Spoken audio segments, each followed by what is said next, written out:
Scott on the pillow. Chapter 5. Scott caught himself whistling an annoyingly happy holiday tune as he walked to his regular morning table at the diner. He forced himself to stop, but not in time to avoid getting caught. Freddie stared at him as he sat down. "You got laid last night." Scott tried to hide his reaction to the declaration by gulping down some of the coffee already waiting for him, but it was hot and burned his tongue. "What the hell are you talking about?" The conversation paused when their waitress slapped a couple plates of blueberry pancakes down in front of them. Some days the cook made too much batter, trying to use up the blueberries, and the regulars ate them and liked it, or they drove 20 minutes to eat somewhere else. "I've known you most of your life, dude," Freddie said when the waitress was gone and they'd buttered and syruped their pancakes. "You didn't get enough sleep last night. I can see it on your face. But you're whistling Christmas jingles. You only whistle when you're in a really good mood. 2 + 2 = you getting laid last night." Dredging a forkful of blueberry pancakes through the pooling maple syrup, he just shook his head. He wasn't much for locker room talk anyway, but for some reason he was even less inclined to talk about his evening with Chloe than usual. "You gotta tell me something, Scotty. Anything." Scott shook his head again and poured a second helping of syrup over his breakfast. He was going to need sugar to keep him going.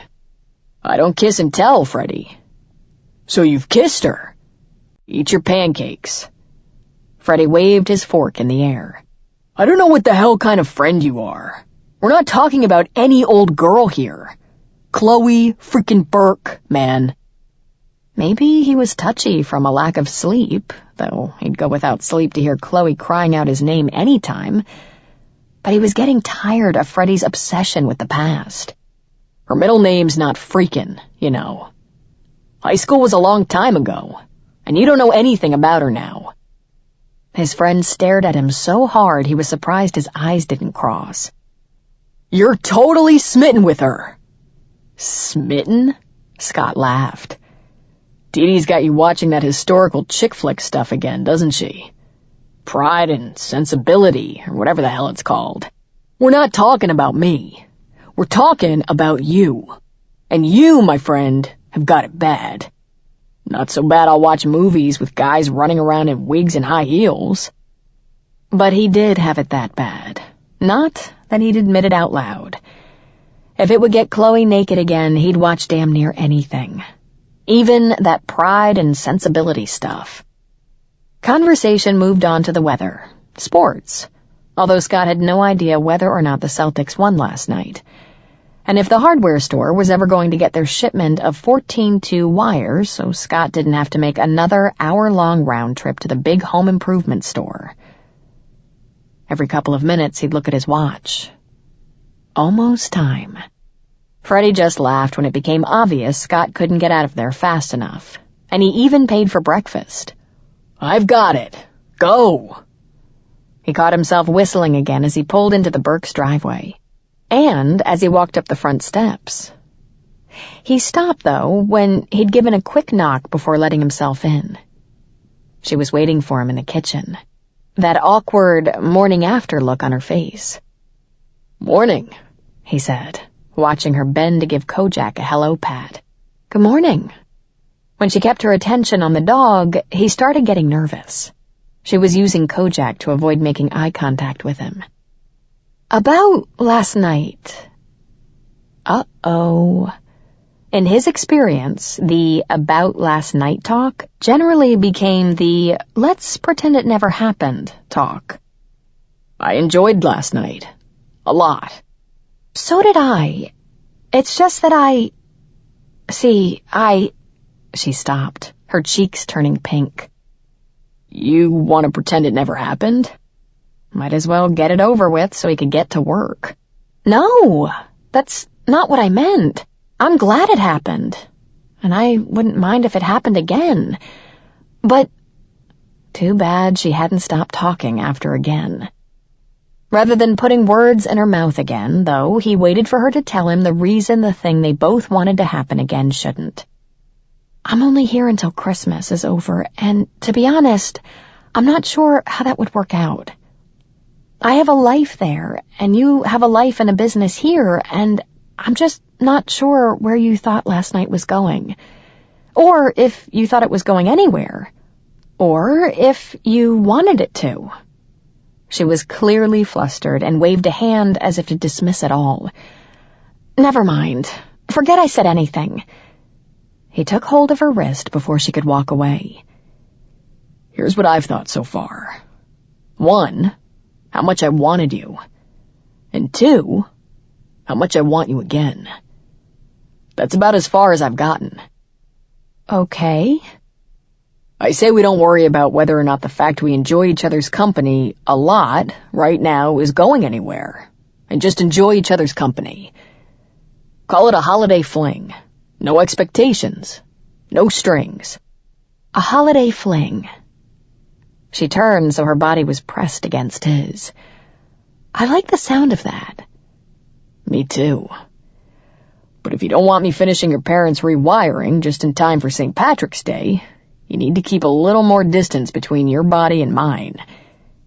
He couldn't believe those words came out of his mouth. "Only during the day, though." "Am I distracting you?"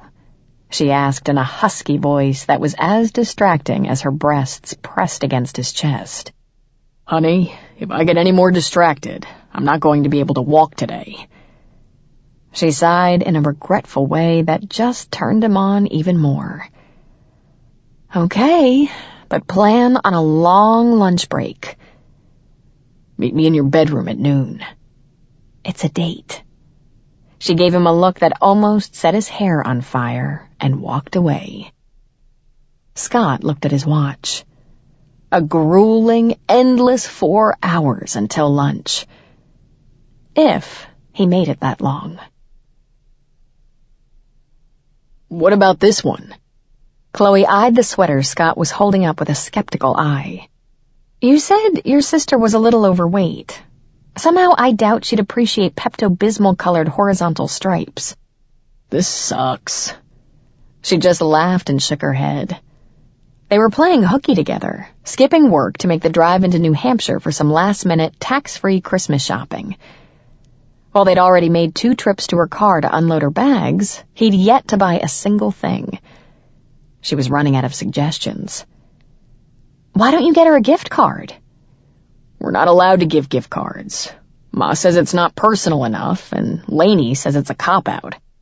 Lainey being his sister, who'd probably appreciate a gift card more than an ugly pink sweater, no matter what she might say. How about a big gift basket with bath oils and lotions and stuff? "I don't know what she wants to smell like." "What does she smell like now?" He frowned and threw his hands up in the air. "I don't know. She smells like Lainey." She tried not to laugh at his growing frustration, but he was so damn cute trying to find the perfect gifts for his family. He was cute anyway, but seeing the side of him that was son and brother and uncle made her feel a little mushy on the inside. With their holiday fling half over, feeling mushy on the inside was something she was having to resist more and more often. They worked and they made love, but they also sprawled on her couch and watched movies. They took walks in the snow with Kojak. They argued politics and told bad jokes. Their compatibility extended beyond the bedroom, and that worried her. She'd agreed to a fling, and flings didn't include feelings like the one she thought she might be starting to feel for him. "There's nothing good here." He was starting to sound downright grumpy. "Let's walk across the street to the steakhouse and have lunch." Maybe some charbroiled protein would boost his spirits. If not, she could at least have a drink. Or 2. "How's Operation Secret Santa going?" he asked after they'd been seated and ordered too much food. "So far, so good. If they knew the truth, I'm sure I'd have heard from Dad by now." It had become obvious after a couple of phone calls from her mother they wouldn't be able to explain away Scott's near-constant presence at the Burke house by either a blown fuse or even a torrid affair. So they started with her mother's best friend, who was the most likely culprit for the dime dropping, and quietly spread the word Chloe was buying them an electrical upgrade for Christmas, and nobody could tell John or Anna. That meant no picking up the phone every time the Quinn electric truck was seen in the driveway. Since the only thing more juicy than gossip was keeping secrets, it seemed to be working. Anna was still under the impression her daughter was in a blossoming relationship with Scott Quinn, but at least people had stopped calling her, which meant she'd stopped calling Chloe.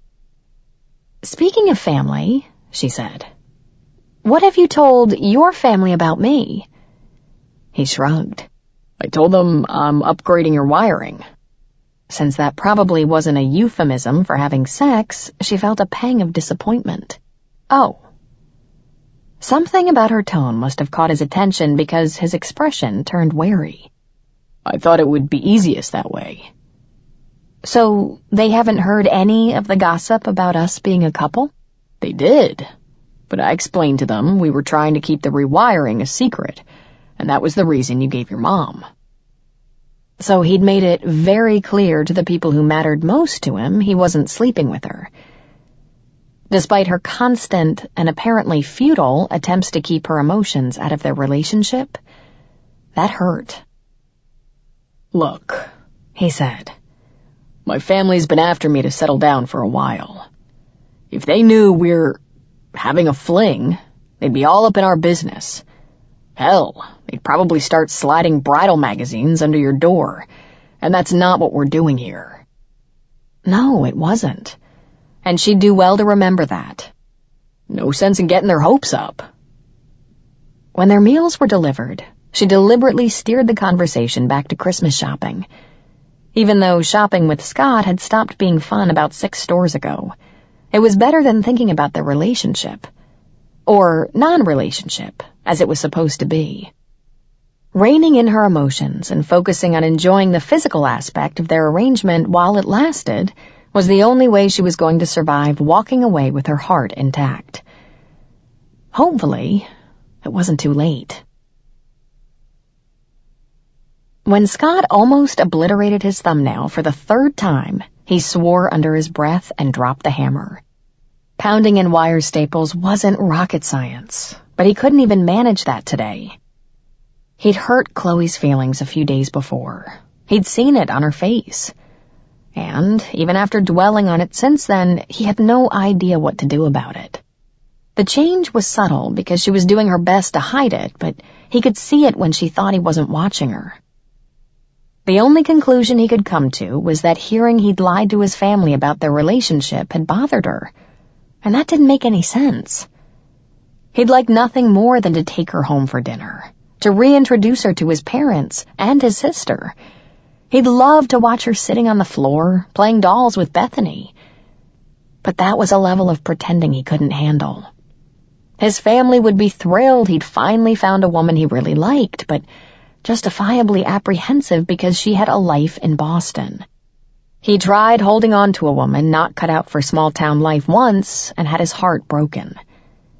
He was skating on thin ice as it was when it came to remembering he and Chloe were supposed to be having carefree sex.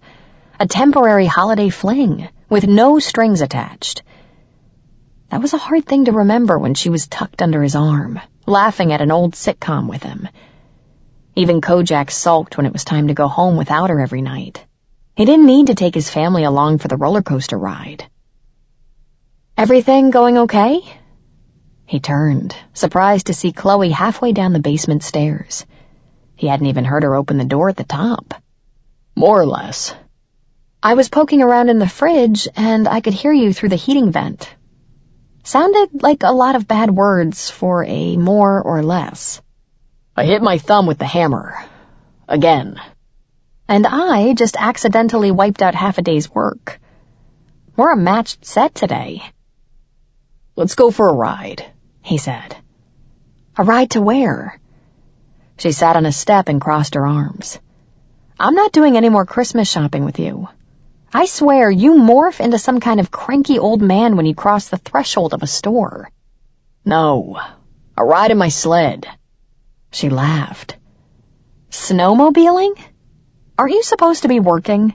"I'm ahead of schedule, so a few hours won't hurt. Come on, we can drop Kojak off at my house and you can borrow my sister's gear. They don't have a garage, and my parents' is full, so they leave their sleds and all their crap in mine." It looked like she was caving, so he pressed on. "There's a spot out in the woods I want to show you." "If you think I'm having sex with you out in the woods, Scott Quinn, you're crazy. It's 38 degrees. As tempting as that idea was, he had no intention of exposing any more of his anatomy to the elements than he had to. "Just a ride. On the sled, I mean. Promise." 20 minutes later, he was unlocking the front door of his house, thankful he'd outgrown his slob days. It was a small 2-bedroom cape with a farmer's porch and a home gym in the semi-finished basement. Nothing fancy, but it wasn't too shabby either. "Make yourself at home," he told Chloe. "I'm going to take Kojak out back for a few minutes and call my folks. They have a fit if I don't file a flight plan with them." She laughed, but he could see she was more interested in checking out his house than in what he was saying. There wasn't much to see. Some family pictures on the wall, a bookshelf full of mysteries and thrillers, with the occasional horror novel wedged in between. His computer desk sat in one corner, the paperwork he loathed precariously close to avalanche stage. A kick-ass home theater system rounding out the decor. "I remember Lainey a little," she said, peering at one of the framed photos on the wall. "She was ahead of us in school, though, right?" "By 3 years. She ran with a more popular crowd than I did, though.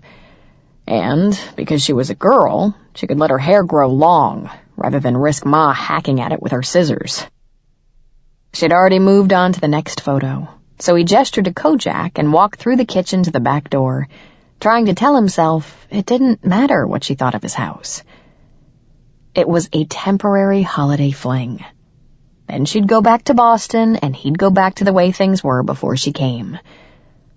A little lonely and a little boring at times, but overall he'd been happy. And once she'd left, with a little time and distance, he was sure he could be happy again. Pretty sure, anyway. Chapter 6. Chloe had forgotten how much she loved the sensation of flying over the snow, the wind tugging at her jacket, and the speed making her shiver just a little.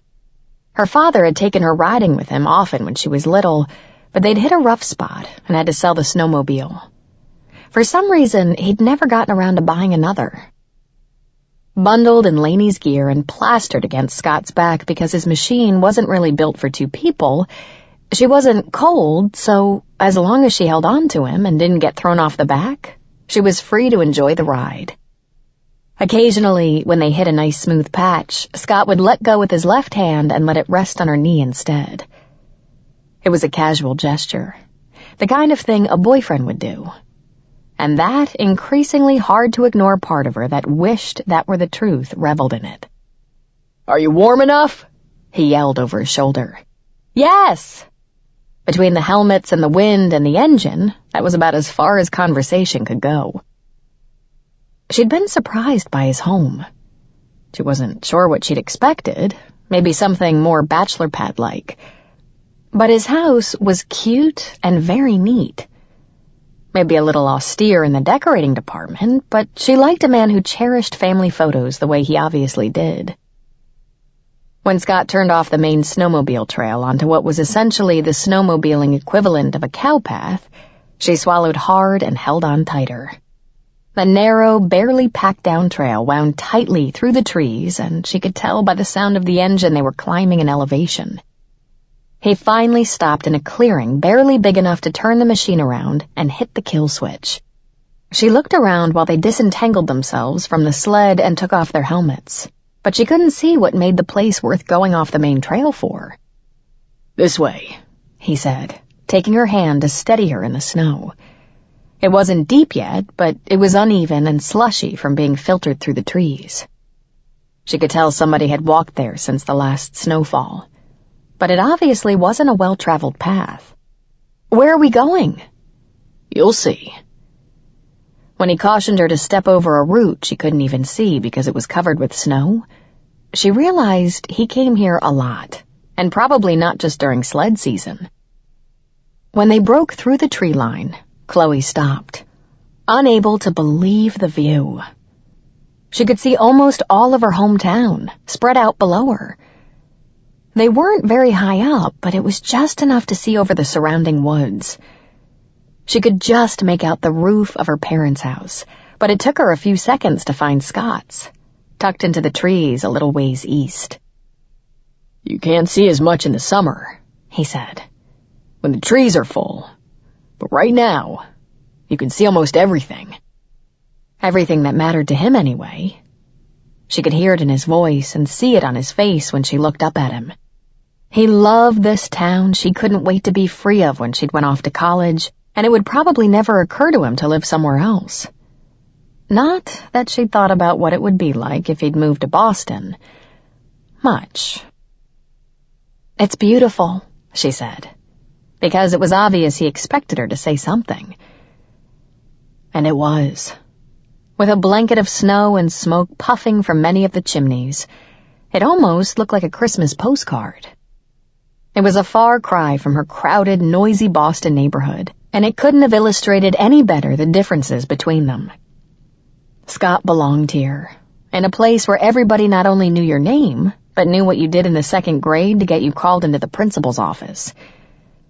She thrived on the city life. Anonymity.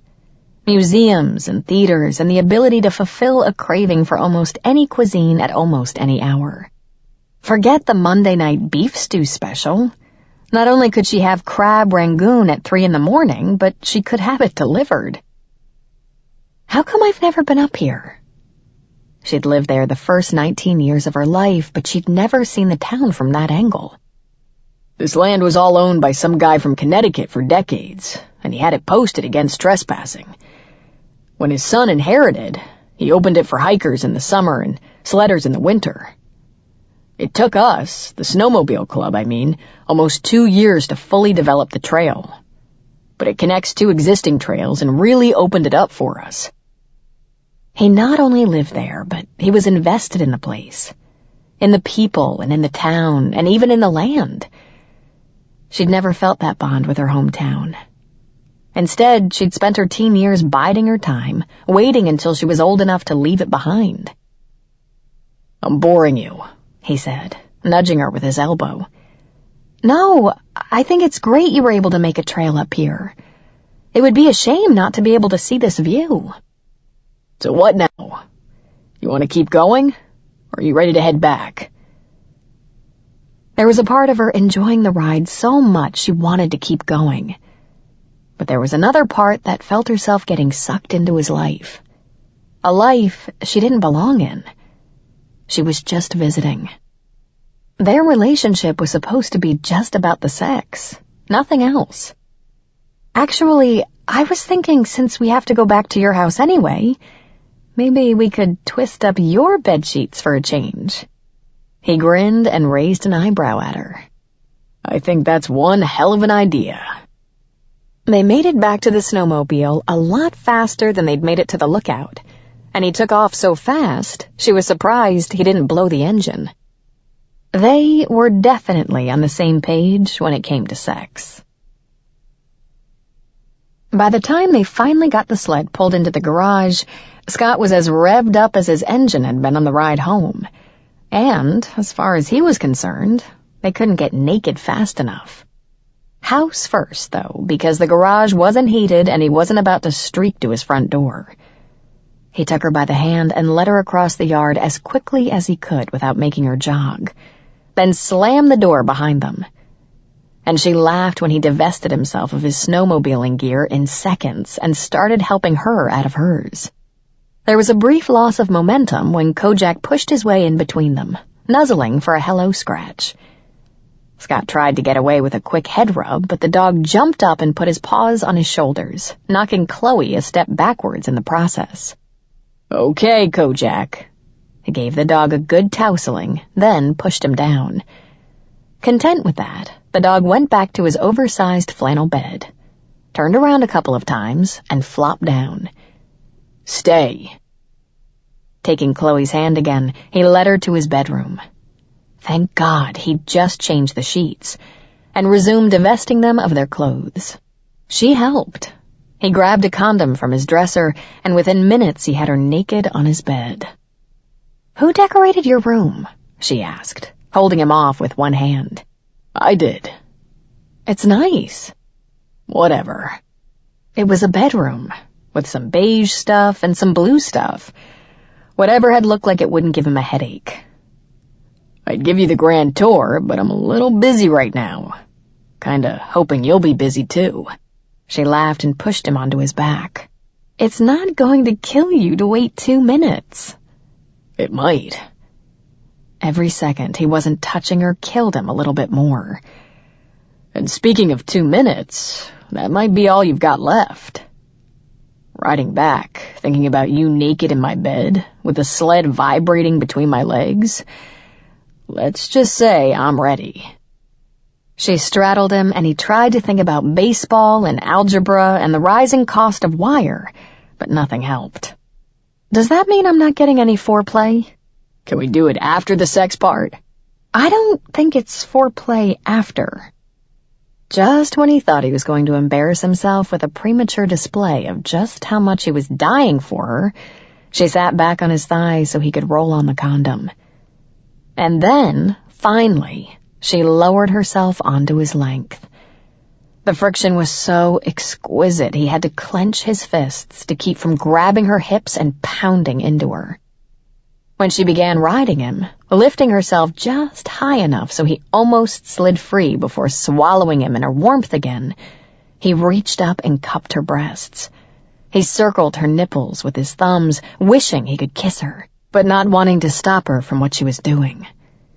Her pace quickened, and when she threw back her head, he did grab her hips. He pushed her up, then pulled her down hard as he thrust his hips up to meet hers. She cried his name, and as her muscles tightened around him, he gave up any pretense of self-control and let himself go. When she collapsed, panting on top of him, Scott pushed her hair back and kissed her forehead. He couldn't get enough of her.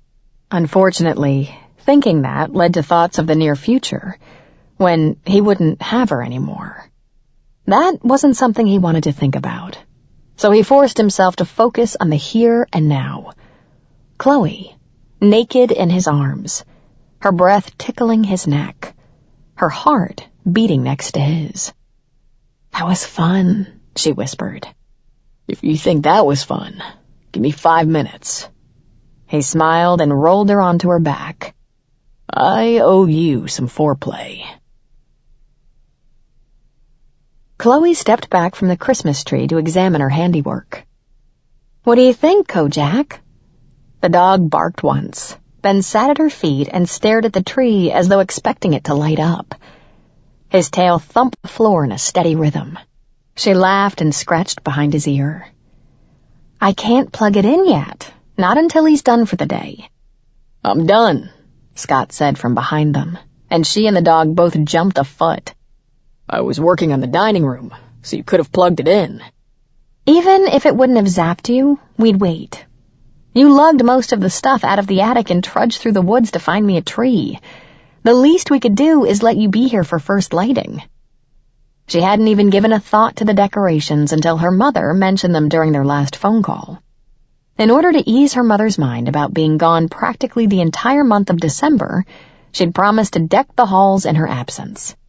The orgasms must have distracted her. But now the wreaths were on the door and the electric candles were on the windowsills. Every room downstairs had a theme, and it had taken her the better part of the day to set out the Christmas trains and angels and Santas and nutcrackers. "I'm here now, so plug it in." She turned the overhead light off first, so when she plugged in the string of lights, the room was filled with the warm glow of primary colors. Scott had chosen a gorgeous tree, and the decorations the family had collected over the decades filled it out perfectly. When Kojak started nuzzling at one of the gifts under the tree, again, she shooed him away. "Not yet." "Those aren't cookies, are they? Because he can get pretty mean if people don't share their cookies." "No cookies. It's a B-O-N-E, and I think he can smell it." "Good thing you spelled it out, just in case he can't." He laughed when she swatted at his arm. "Stay here. I'll be right back." A few minutes later, he set a big, brightly wrapped box under the Christmas tree. "That's for you. From us." He'd bought her a Christmas present. Considering she knew just how much he hated shopping, it gave her a serious case of the warm and fuzzies. Luckily, one of the 2 gifts under the tree was for him. "Open it," he said, handing the box to her. "Right now?" "Sure. It's Christmas Eve. "There's no such thing as Christmas Eve. "Sure there is. And because the incredibly hot woman who lives here keeps dragging me away from work to have her way with me, I need to bust my ass for the rest of the afternoon. I'll probably have to do a couple of hours in the morning, too, to finish up. But I'll be gone before your parents get home." She didn't want to think about him being gone. "I haven't heard any complaints about me having my way with you." "That's because you're not around when I'm doing my timesheets, trying to remember when I was working and when I was being ravaged, so I don't have to put master electrician and male gigolo on my IRS forms this year." "Ravaged?" She laughed when he nodded. "Very funny." "Open it." "Okay. Give Kojak his first." When the dog finally took off for the kitchen, triumphantly waving his beef-flavored chew bone in the air, she handed Scott the other gift. "This one's for you." He grinned like a boy and tore the ribbons and paper off with the same kind of enthusiasm. Inside the box was a set of magnetic signs bearing the Quinn Electric logo. "Wow! These are awesome!" "I noticed the ones on your truck are fading and you seem to be missing one. And, no offense, but whoever designed them missed the point of being able to read them from a distance. You can barely read the phone number, even if somebody was behind you at a red light. And," she stopped, blushing. "Sorry, it's a design thing." "They're perfect," he said. He kissed her, a quick brushing of his lips against hers, and then he tapped her box. "Open yours now." He'd given her the thickest, softest flannel pajamas she'd ever seen, in a rich cornflower blue. And, stitched over the left breast pocket, was a little embroidered dandelion. "You're always cold," he said. "When I saw those, I thought of you, and the blue reminded me of your eyes. A friend of Freddie's stitched the dandelion on for me." It was a perfect gift, she mused, running her thumb over the little yellow and green stitches. Thoughtful and personal. From a guy who obviously knew her better than she'd thought. And maybe better than he'd intended to. "I love them. Thank you." "Merry Christmas Eve. He cupped her face and kissed her very thoroughly for a couple of minutes. "What do you say I help you try those pajamas on?" "I don't know. I'd hate to screw up your taxes." He laughed and pulled her onto his lap. "Let's call this a Christmas bonus. Off the books." Chapter 7. "I guess that's it." Chloe's stomach tightened as Scott's words sank in. The rewiring was done, which was good. But that was it for their holiday fling, too. He'd go have Christmas with his family, and she'd have Christmas with hers before heading back to Boston. Time to go their separate ways. She'd known it was coming. He'd said he'd finish up the last of the wiring today, hopefully before her parents got home. And she'd felt the goodbye in their lovemaking last night. But, like all good things, a fling had to end. So she kept her voice deliberately light. "I don't know if my parents will be thrilled or not, but I'll sleep better knowing their house won't burn down if Dad tries to make toast while Mom's watching TV." Since he'd known how many hours it would take to finish up and given her the amount, she'd already written the final check. She handed it to him and watched him fold it and slip it into his back pocket. "So," he hesitated a moment, then shrugged. "I guess I'll carry my tool bucket out to the truck, and then get out of your way before John and Anna come home." She wanted to call him back, but she didn't know what to say. She could ask him to hold her one more time, Maybe make a joke about one for the road, but that would only make it harder. And her parents were on their way home. The tears threatened when Kojak, who knew Scott picking up his tools was usually followed by a trip home to his kibble bowl, ran to her for his goodbye belly rub. "You're a good dog, Kojak," she told him, and he didn't seem to mind that her voice cracked a little. He even licked away the stray tears she didn't blink back in time. "Are you okay?" She forced herself to let go of Kojak and smile. "I'm really going to miss this guy. Guess you won't let me keep him, though." "Sorry. We're a package deal." It hung there in the air for a few long, awkward seconds. Seconds of, is he serious? And, yes, I want the whole package, but... And then the moment was gone. "Next time you're up to see your parents, give me a call. Maybe we can have dinner or something." She nodded, focusing all her willpower on not crying. "Make sure you look me up if you're ever in Boston." "I will." "So..." He shrugged and snapped his fingers for Kojak. "I guess I'll see you around then." She could only nod again because her throat was so tight she wasn't sure she could speak. He started toward the door, then turned back. Maybe he was going to kiss her goodbye after all, she thought. And she desperately wanted that, but was afraid if he touched her right now, she wouldn't let him go. "Goodbye, Chloe." She managed to wait until she couldn't hear his truck anymore. Then she walked slowly up her bedroom stairs, like a woman climbing the gallows, and threw herself onto her bed for a good cry. Or what should have been a good cry. 15 minutes later, her cell phone rang and her stomach twisted into a knot when she saw the name on the screen. "Hi, Mom. Chloe?" "Yes, it's me. As far as I know, I'm the only person who calls you Mom." "Are you sick? You sound terrible." No, her heart was broken. "I was watching Steel Magnolias." "I don't know why you watch that movie. It always makes you cry. I'm afraid I have some bad news, honey. We made it into Logan Airport, but everything shut down because of the storm. We've tried everything, but we can't get home unless we rent a car and drive." "No, you can't drive."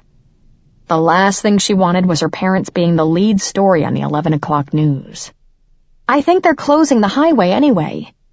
She could hear her mom sniffling on the other end of the line and hope she didn't go for a full sob. Chloe was on the ragged edge as it was. "You have your key to my condo, right?" she asked before they both started crying. "Yes. We'll just stay there until we can get home. If the flights into Portland are a nightmare, we might rent a car." "Wait until they've got the roads cleaned up, Mom. I'll miss you, but I'd rather have Christmas a couple days late than get a phone call from the state police." They talked for a few more minutes, and then she talked to her dad.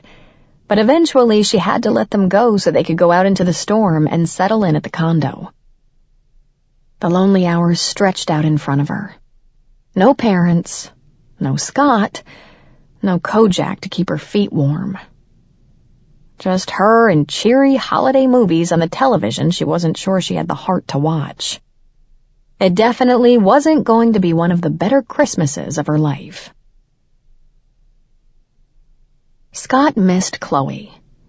Even sitting at the dining room table with his parents, his sister and her husband and little Bethany, he felt alone. Sure, it was his family, but when they all went home, he'd go alone. And he'd wake up alone the next day. Except for Kojak, of course. He could always spend the night at his parents' and spend Christmas morning with them, but it wasn't the same. He wanted to wake up beside his wife and listen for the pitter-patter of little feet sneaking down the stairs to see what Santa left under the tree. After 3 weeks, it seemed crazy to think Chloe might be the woman he wanted to wake up to, but hers was the face he saw when he let himself imagine it. And it had hurt like hell to walk out of her house and not look back. He'd wanted to kiss her, just one last time, but he knew if he'd gotten that close to her, he wouldn't have been able to walk away. He would have made a fool out of himself, confessing to all sorts of feelings she hadn't signed up for. And, once again, rather than risk her rejection, he'd kept on walking. "Too bad about the Burkes, huh?" his mother said. Scott's head snapped around so fast his neck cracked, and Kojak leapt to his feet next to his chair. "What about the Burkes? What happened?" "I heard the storm shut everything down, so they're snowed in at Logan. Even the buses aren't running. It's ironic, really. After all this time, Chloe finally came home for Christmas, and they'll be stuck at her condo in Boston without her. At least they were okay, but Chloe would be alone for Christmas, and that wasn't right. So maybe their fling was over. They were still friends, and a friend wouldn't let another friend be alone on Christmas Day." An hour later, after Scott and Lainey had washed and dried the dishes just because they were the kids, the family gathered around the Christmas tree to exchange gifts. Most of them were for Bethany, of course, but each of the adults had a couple too. Watching Lainey and his mom, as well as the two guys, open gifts Chloe had helped pick out, made his stomach hurt. He'd been such a grump that day. He hated shopping, but she'd patiently dragged him to store after store until everybody was crossed off his list. "Uncle Scott, open these, please." Bethany dumped her pile of gifts in his lap. After watching Lainey struggle with those gray, twisty wires used by the dozen to hold toys in packaging, he'd started bringing his small wire snips to Christmas Eve dinner. Now it was officially his job. Once his niece's gifts had been liberated and the wrapping paper cleared away, his father snuck out to the garage for his after-dinner cigar, and, because dressing dolls wasn't one of his finer skills, Scott escaped with him. He didn't smoke, but he popped open a beer and took a seat on the riding mower. "Good dinner," his dad said, rubbing his hand over his stomach. "Yup. What's going on with you, son? Your mother says you're too quiet, so something must be bothering you because you usually never shut up." Might as well spill the beans. Since he obviously wasn't as decent an actor as he thought, they'd keep after him, trying to find out what was wrong. And, since it was after the fact, it's not like they'd go getting their hopes up. "I wasn't totally honest with you and Ma about Chloe Burke," he confessed. "We figured that out about 2 weeks ago." "Oh, so much for keeping secrets." "The thing is, it was just supposed to be a fling, you know? A little fun between consenting adults, and then we'd go our separate ways. But you fell for her. Hard. Did you tell her that?" "No."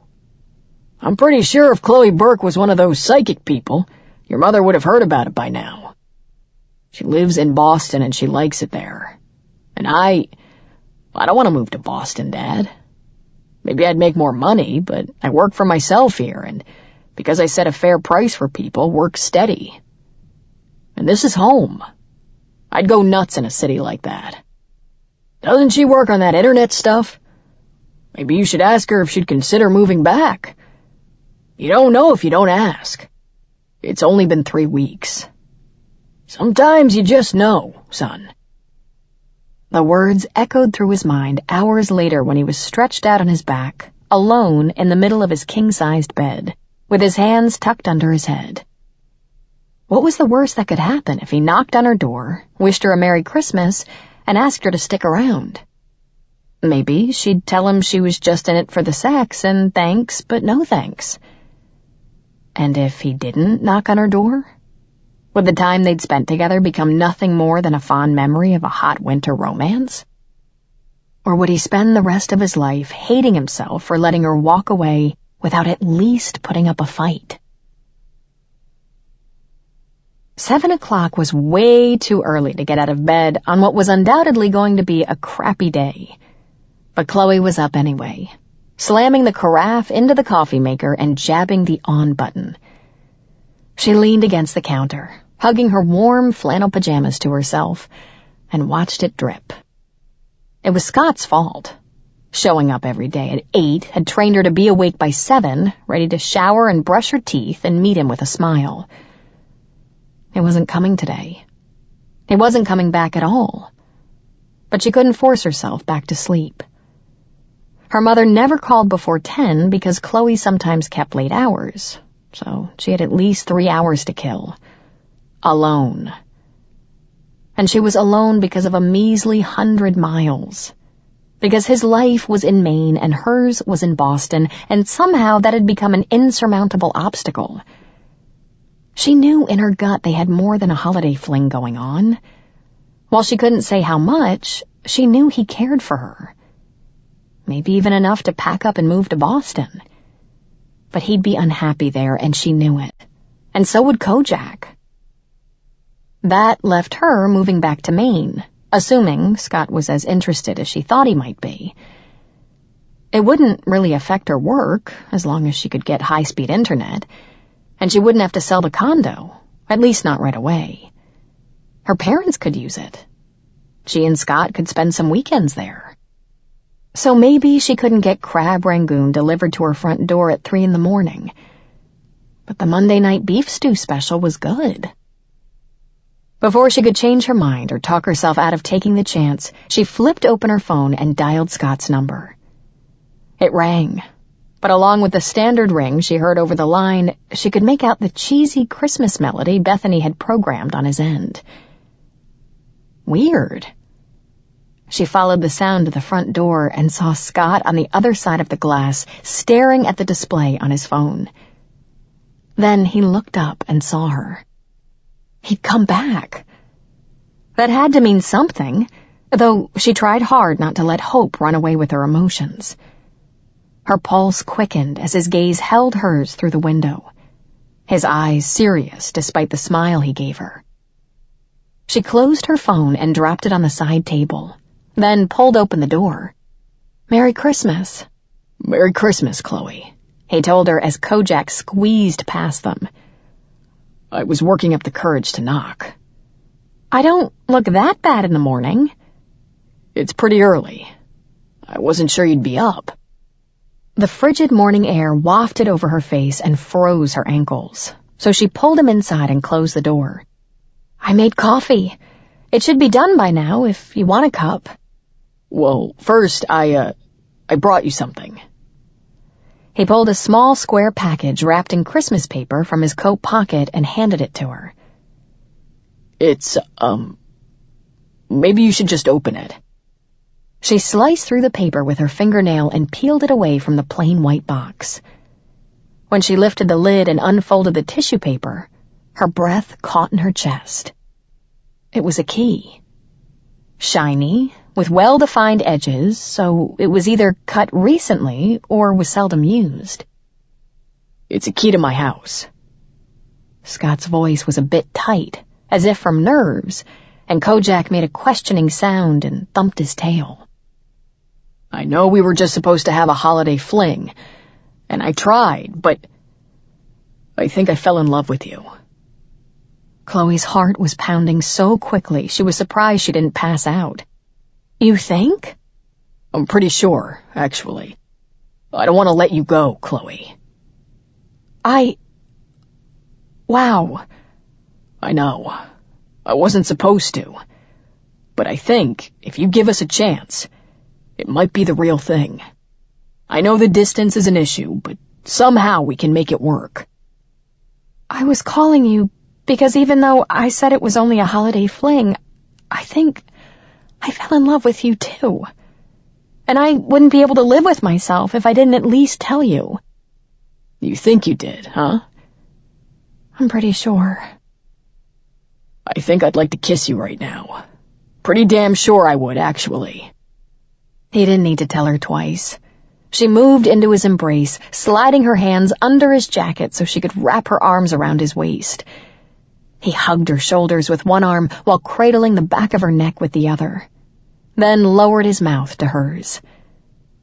It was a sweet kiss, filled with the promise of a new future together, and she sighed in contentment against his mouth, wishing it could go on forever. Kojak, however, had a different idea and kept headbutting her hip until she reluctantly pulled away from Scott. "Yes, Kojak! Merry Christmas!" As she scratched the dog's belly, Scott peeled off his coat, and then the flannel shirt he wore unbuttoned over his t-shirt. You turned the thermostat up again, didn't you? I swear, I'm going to have to build an addition to be your office so it can be on its own heating zone. Or you could just strip for me. Often. When Kojak was content with his greeting and wandered off toward the couch, Scott pulled her back into his arms. Can you be happy here, Chloe? I know it's not an exciting place, but... She kissed him to shut him up. I'm already happy here. I'm happy with you. And kids? When the time is right, yeah. A few? She laughed and tried to push him away, but he didn't let her go. A couple. Several? We'll see. You know, he said, dropping his voice down into that sexy bedroom range that made her knees weak. These are some very sexy pajamas you're wearing. And now that Santa's delivered all his presents, we're free to be naughty. He lifted her up and she wrapped her legs around his waist as he carried her toward the stairs. I've got all the present I need right here. This is the best Christmas ever, she whispered against his cheek. Like I told you before, I aim to please. He paused halfway up the stairs to kiss her again. Merry Christmas, Chloe. And welcome home. All She Wants for Christmas. Written by Jaci Burton. And read by Madison Vaughn. Chapter 1. This is your hometown? This tiny little blip in the middle of nowhere? Yeah, this is it. Riley Jensen tensed as the tour bus pulled down Central Street. In 10 years, nothing much had changed. The post office was still there, and so was the hardware store, the clothing shop that was probably still owned by busybody Charlene Talmadge, and the diner on the corner where her foster mother used to drag her on Saturdays so she could gossip with all her friends. The Five and Dime still stood in the center of all the chaos. And you said people wouldn't come. Riley's publicist stretched her long, lithe body across the leather seats and peered out the darkened privacy glass. The streets are lined with people. Joanne turned to Riley. See? Your town still loves you. Riley sniffed. My town just wants to be on television, and they know I come with photographers and a TV crew. Joanne tissed. So cynical for one so young. I'm almost 30, Joe. I'm hardly young anymore. Joe swiveled and gave her an eye roll. You're 28, not anywhere close to 30, and you're hardly headed for the rocking chair, so knock it off. Put on your biggest smile and get ready to greet your hometown fans. It's showtime. Showtime. Hometown. She hadn't been home since she'd bought a bus ticket 10 years ago and ran like hell from Deer Lake. And she'd never once looked back, come back, or wanted to, until Joanne and her agent Susie convinced her, no, forced her to make this trek in order to film part of the biography special in her hometown. That they wanted to do it during the Christmas holidays was ridiculous, but whatever, not that she had any plans anyway. Why Deer Lake agreed to it, considering she hadn't once stepped foot in this place in the 10 years she'd been gone, wasn't because they loved their long-lost hometown gal. They should hate her for turning her back on them, for never coming back, for never once giving back to the town that had raised her. Yet here they were, lined up on the streets as if she were Santa in the annual Christmas parade. And she knew why. All the smiles and waves and banners and screams outside the bus were for one thing and one thing only. Exposure for the town that sat on the outskirts of the Ozarks. Deer Lake had its quirky charm and a few interesting attractions. The lake, for one thing, which was a hot spot in the summer. Tourism would benefit from the exposure, and so would the town. Joe held Riley's jacket in front of her. You ready? Ready as I'll ever be. She slid into the warm suede and took another look at the woman in the mirror. She was so different from the girl she'd been when she'd left 10 years ago. Back then, she'd been scared out of her mind when she'd bought the one-way ticket to Nashville, with nothing but a few clothes in her suitcase, her guitar, and the money she'd saved working at both the movie theater and the restaurant. They are proud of their hometown girl, Riley. Grammy Awards, ACM, CMAs. You name it, you've won them all. They know that, and they want to celebrate you.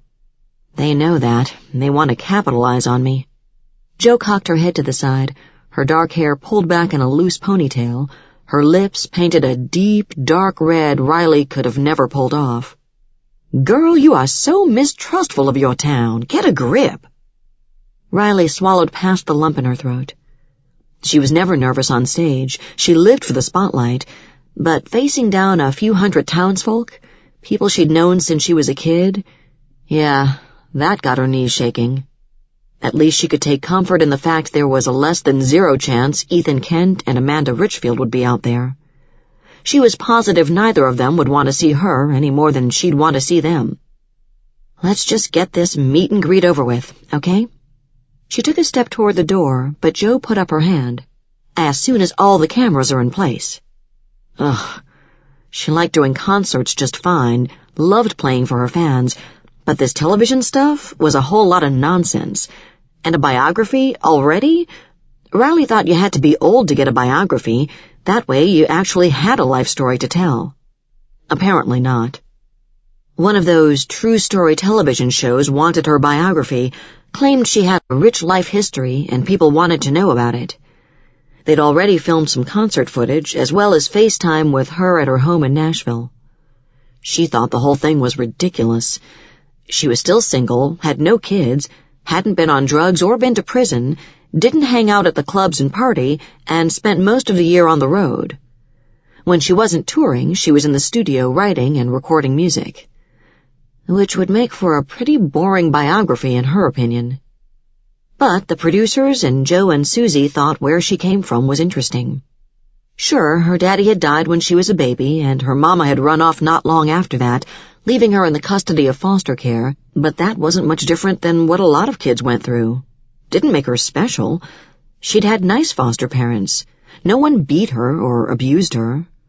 She'd had an okay childhood, and she'd been a damn lucky adult so far, which still, in her mind, didn't make for interesting television. Whatever. They knew better about that kind of stuff than she did. Cameras are in place now, Riley. Ready to rock and roll? No. Sure. The bus doors opened, and the sounds of screams and applause rose up, filling the bus. Crowd noise typically made her smile and jazzed her up, because that meant performance time. But today she'd be giving a different kind of performance. Today she'd have to pretend she was happy to be back home again. Jo went first and moved out of the way, and Riley stepped forward, her heart pounding so fast all she could hear was the buzzing of 1,000 bees in her head. She gripped the side rail, dizziness making her feel lightheaded. If she passed out, would she still have to do this? Maybe if she fainted, they'd drag her back onto the bus and she could go home. The bio producers would rethink this whole thing. They'd call her a silly diva, not worth their time. Excellent. Jo gave her an expectant, move-your-ass-off-the-bus look. You can do this. These people don't know you anymore. All she had to do was play to the crowd like it was a concert in any city. She lifted her head, took in a deep breath, and stepped down, becoming Riley Jensen, superstar of country music.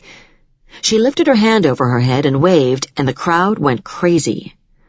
Okay, maybe she could do this, as long as she didn't make eye contact with anyone. She looked over the crowd, not at them. She was invisible. She wasn't really here. She was at home watching reruns of Bewitched. Riley! Riley! Can you see me? Reality intruded, and she couldn't help but hear the high-pitched squeals in front of her. She focused her gaze on the little girl in the front row. Wow, there was a tiny explosion of pink. Bundled up in her pink down coat, with her pink hat and pink gloves and matching pink boots, her dark pigtails contrasting against the cotton candy color of her coat, the little girl looked like a tiny fangirl maniac. Riley grinned. She was such a sucker for kids. She nodded at security, who let the little girl come through. Riley squatted down as the kid catapulted herself into her arms. Hi, Riley Jensen. I love your music, Riley Jensen. My daddy and me waited all day for you. She pulled back and gave Riley a big brown-eyed grin. Gosh, you're pretty. I got my nails painted just for today. The little girl pulled off her glove.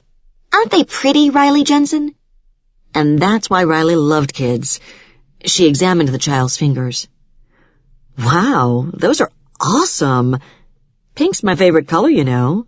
"That's what my daddy says. He knows you. Says you two went to school together." "Is that right?" She scanned the crowd and settled her gaze on a man standing just beyond the little girl, her heart jerking in response. This was why she hadn't wanted to come back. Or rather, he was why she hadn't wanted to come back. He was why she'd run 10 years ago. She straightened and looked into the deep amber eyes of the one man she'd never hoped to see again. Ethan Kent, the first guy to break her heart.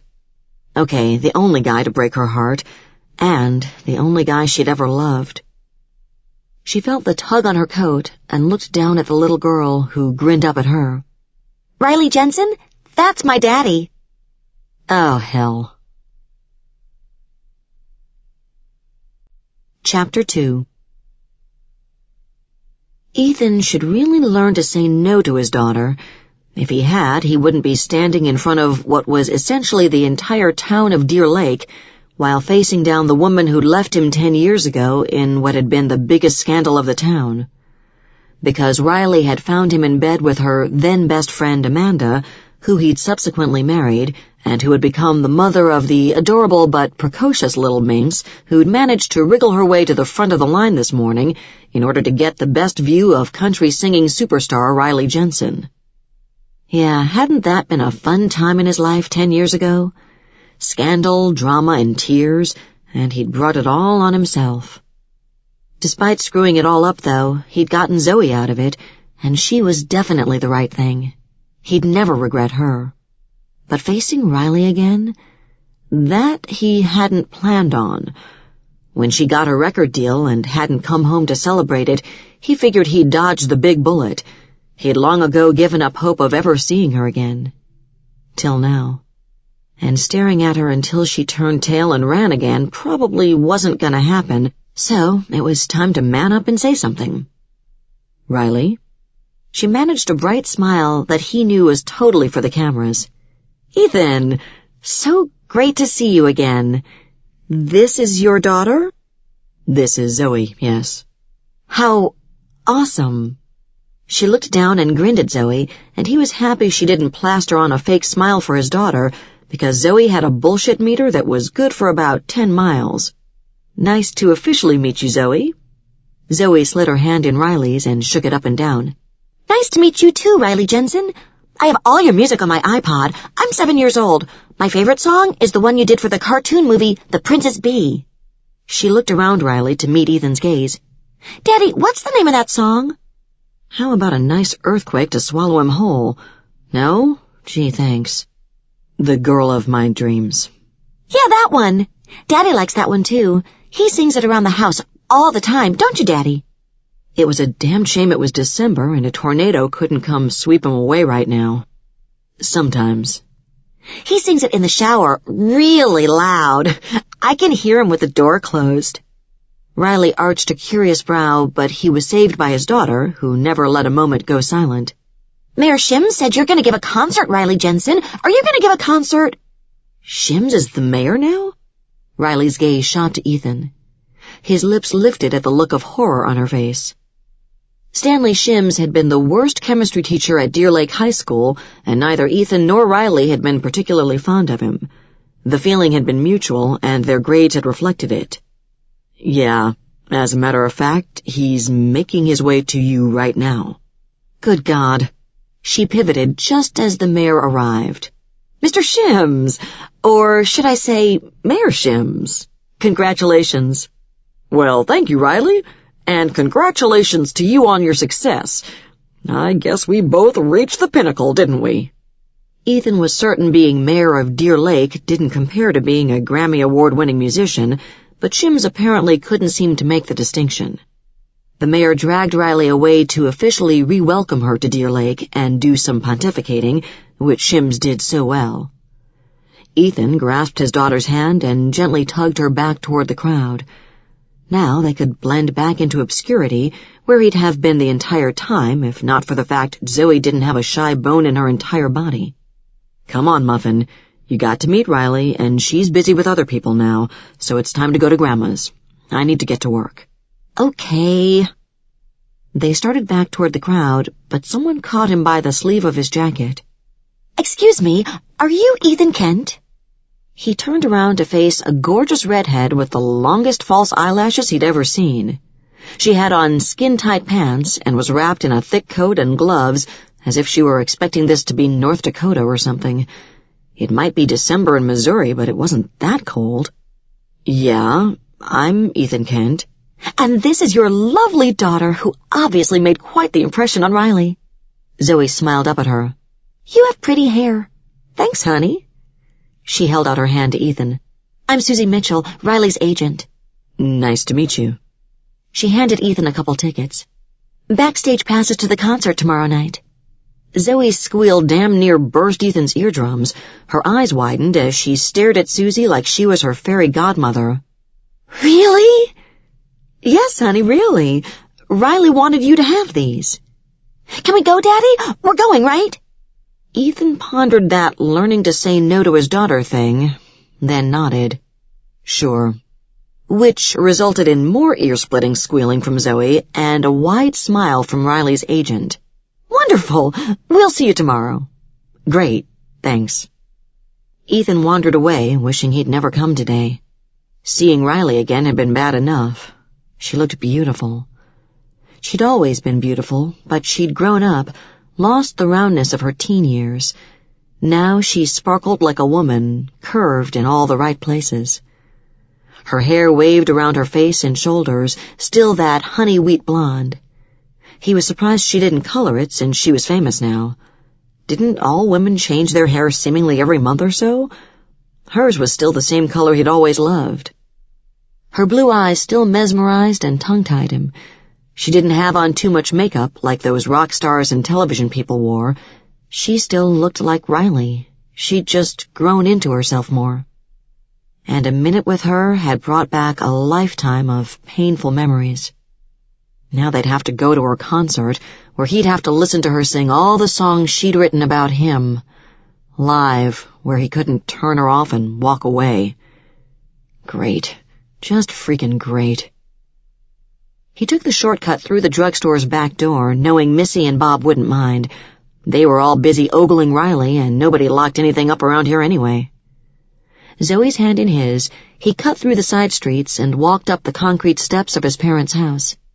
They had decided not to pay homage to Riley Jensen, mainly because his dad's knee was giving him trouble today, and his mom said she had some pie she wanted to bake. Ethan figured the real reason was they thought it would hurt him if they went to see her. He pushed open the front door. The living room, looking so much like it had when he was a kid, was empty. Mom? Dad? Back here, his mom called from the kitchen. Zoe let go of his hand, her gloves and hat flying as she ran down the hallway. Ethan picked them up, shed his coat, hung it up.